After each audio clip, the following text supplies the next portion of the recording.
Good evening, everybody. It's me, LisaT, coming at you with some positive energy. And we're doing Lights Out with Lisa, because it's evening time, so we're doing our reading. And before I start, I just want to share, I was just singing songs to my dog, like a mom would sing to her baby, and I thought, hey, wait, there's dog songs, and I sung to him, do your ears hang low, do they wobble to and throw, that song, y'all know that. And then I also sang to him, how much is that doggy in the window, roof, roof. And I was singing those songs to him, and then I thought, like, what's a song I sing to a baby? Isn't this horrible? Rock-a-bye baby on the top, when the wind blows the cradle will rock, when the bough breaks the cradle will fall, and down will come baby, cradle and all. Oh my God, night night baby. Who sings that? If you're singing that to your children, please stop. That's trauma. You're inducing trauma. Don't sing that. Okay, so now on to our reading. The Language of Letting Go by Beattie. And I'm reading May 27th. Recognizing choices. This is my nighttime evening voice when I wear my glasses and I speak like an old lady. Oh, we are reading The Language of Letting Go by Beattie. Am I more goofy at night? I think so, right? Every day is a day, I tell you. By the end, I'm just like, Lulu with Lisa, going cuckoo with Lisa. Okay, recognizing. Oh, thank God I'm my own best friend. Life is never dull in this land. Okay, recognizing choices, May 27th. We have choices. More choices than we let ourselves see. Oh my gosh, I did this amazing trauma therapy work with my therapist in this last year. We do this amazing work, EMDR work, and there was one specific target that we worked on, and it was so amazing because by the end of targeting this piece that was very traumatic for me and it's stuck with me my whole life, and it has caused me to look through this filter of pain and lack of control and all these things, a filter that wasn't good. It caused me to look through up until this very point. And in the end of this trauma session, this EMDR session, I realized back then I had choices.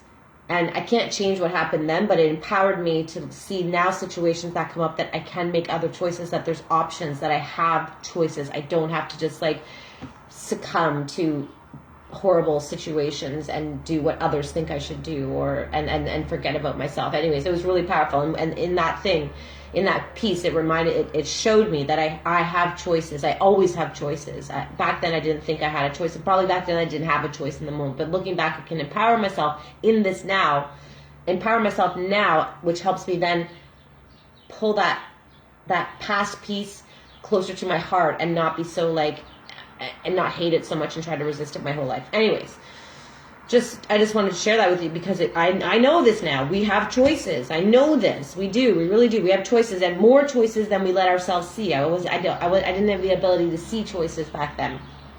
Okay, so we have choices. More choices than we let ourselves see. We may feel trapped in our relationships, our jobs, our life. We may feel locked into behaviors such as caretaking or controlling. It's like, there I go doing it again. Here I go, it's just the way I am. Oh, yep, here I go taking care of everybody else and forgetting about me. If that's something you say in your head, you may feel trapped in that piece of yourself. Feeling trapped is a symptom of codependency. When we hear ourselves say, I have to take care of that person, this is just what I have to do, I have to say yes. They all expect me to say yes, so I have to say yes. I have to try to control that person. If we say to ourselves, I have to behave this way, think this way, or feel this way, if we say that, we can know we are choosing not to see other choices. Hear that? You're choosing.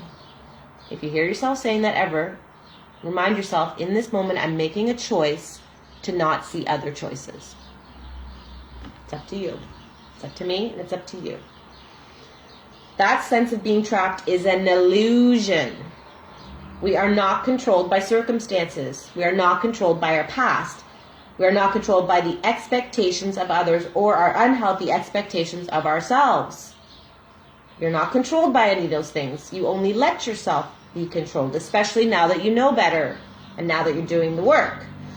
We can choose what feels right for us without guilt. You're allowed to take care of yourself. We can choose, I'm going to read that again. We can choose we can choose what feels right for us without guilt. We do have options.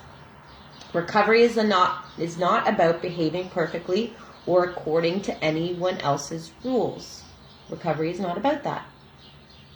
It's not about behaving perfectly.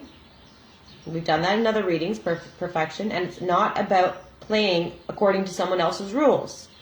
Recovery is about owning your own responsibility, being responsible for yourself, being responsible for taking care of yourself, being responsible for your actions, being responsible for your behaviors, being responsible for everything. That's what recovery is about.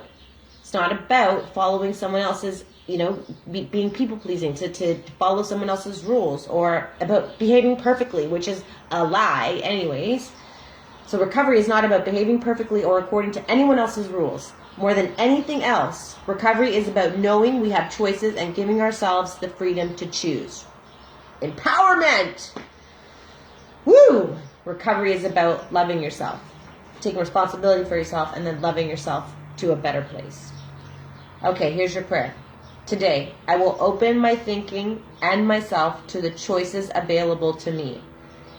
I will make choices that are good for me. You can do it. Make choices that are good for you. Stay open and see that there's more than one option. There's more than one choice. Open yourself to the abundance of all things. Thanks for watching. Love you all.